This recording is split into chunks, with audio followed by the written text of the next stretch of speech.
नमस्कार। आज हम फिर से एक नए टॉपिक के साथ उपस्थित है।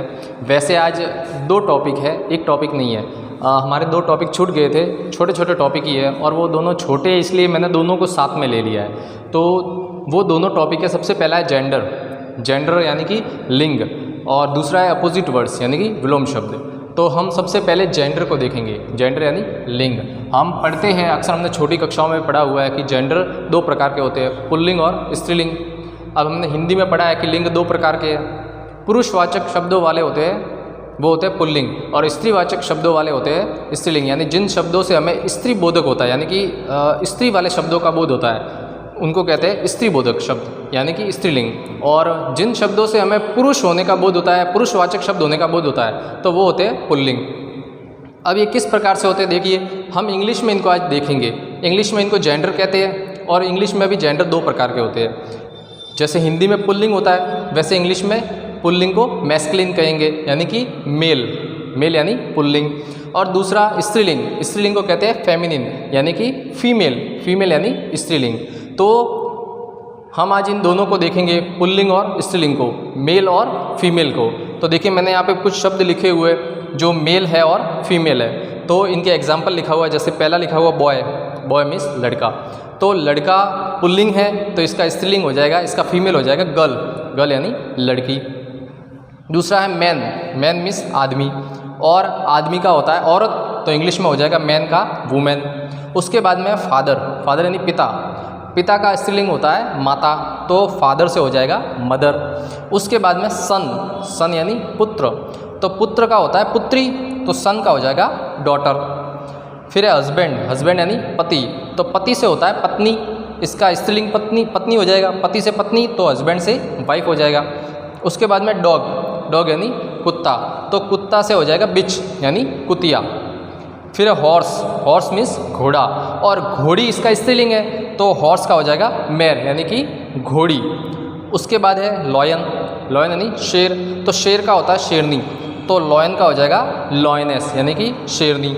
उसके बाद है किंग मीन्स राजा, तो राजा का होता है रानी यानी कि हो जाएगा क्वीन।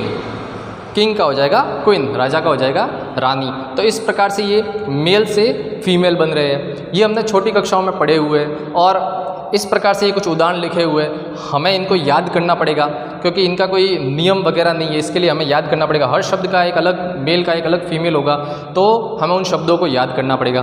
तो इस प्रकार से जेंडर दो होते हैं, मेल और फीमेल, मैस्कुलिन और फेमिनिन, पुल्लिंग और स्त्रीलिंग। तो इस प्रकार से पुल्लिंग और स्त्रीलिंग शब्द होते हैं, तो इनको हमें याद करना पड़ेगा। ये हम जैसे लेसन पढ़ेंगे, उस लेसन के अंदर एक्टिविटी आएगी, तो उन एक्टिविटीज़ के अंदर भी ऐसे शब्द आएंगे, तो उनको हम उसके अंदर हल करते जाएंगे।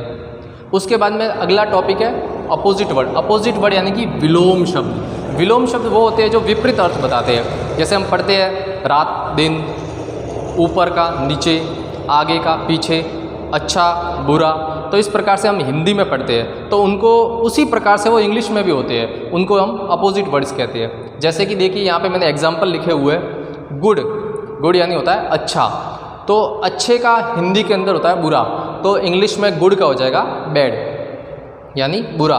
उसके बाद में बिग यानी बड़ा, तो हिंदी में बड़ा का होता है छोटा, इंग्लिश में हो जाएगा बिग का स्मॉल। उसके बाद में है ब्लैक मीन्स काला, तो काला रंग है तो उसका उल्टा हो जाएगा वाइट यानी सफ़ेद। फिर है ब्यूटीफुल यानी कि सुंदर, तो उसके बाद में उसका जो विलोम शब्द होगा सुंदर का हो जाएगा, जो सुंदर नहीं है बदसूरत, तो उसके लिए आ जाएगा अगली मीन्स होता है भद्दा। उसके बाद में डेथ मीन्स होती है मृत्यु। अब मृत्यु का विलोम शब्द होगा, मृत्यु के बाद इसका विलोम शब्द होता है जन्म लेना, जन्म का विलोम होता है मृत्यु, तो मृत्यु से जन्म हो गया यानी डेथ से हो गया बर्थ यानी जन्म लेना। उसके बाद में हॉट मीन्स होता है गर्म, और गर्म से हो गया ठंडा, तो इसको कहेंगे कोल्ड यानी ठंडा हो गया ये।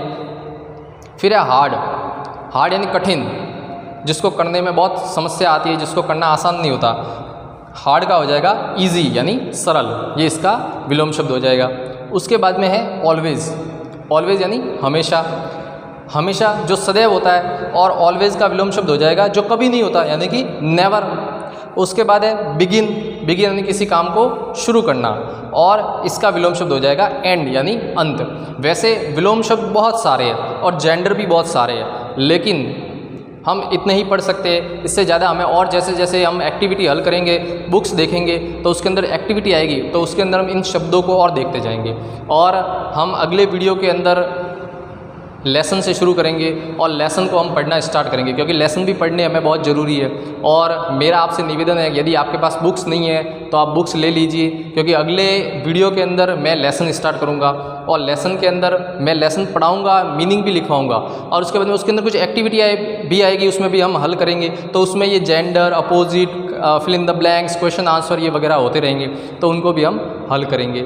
और आप निरंतर पढ़ाई चालू रखिए, पढ़ाई तो हमें निरंतर करनी ही है, क्योंकि हमें तो बहते हुए जल की तरह रहना है। जैसे बहता हुआ जल कभी ख़राब नहीं होता, और पड़ा हुआ जल यदि हम पड़े रहेंगे, काम नहीं करेंगे, तो हम भी जैसे पड़ा हुआ जल होता है तो उसमें कितनी अशुद्धि आ जाती है, वो पानी कितना गंदा हो जाता है, उसे हम पी नहीं सकते। और बहता हुआ जल, उसमें गंदगी होने के बाद भी अगर वो पानी बहता हुआ है तो वो निर्मल रहता है, साफ़ रहता है। तो उसी प्रकार से हमें निरंतर प्रयास करते रहना चाहिए, हमें निरंतर प्रयासरत रहना चाहिए, हमारे प्रयास में कमी नहीं आनी चाहिए। तो हम भी निर्मल जल की तरह, बहते हुए जल की तरह निर्मल और शुद्ध रहेंगे। और यदि हम रुक गए कि हमें बस अब हम रुक गए, तो रुकने के बाद जैसे पानी पड़ा हुआ होता है, आपने देखा होगा, उसके अंदर मच्छर पैदा हो जाते हैं, उसमें वो जम जाती है, काई जम जाती है, तो वो भी हम भी वैसे ही हो जाएंगे। तो हमें भी निरंतर प्रयास करते रहना चाहिए। तो अगले वीडियो के अंदर मैं लेसन लेकर के आऊँगा और हम लेसन पढ़ेंगे, और आप इन्हें याद करते रहिए। ठीक है, धन्यवाद।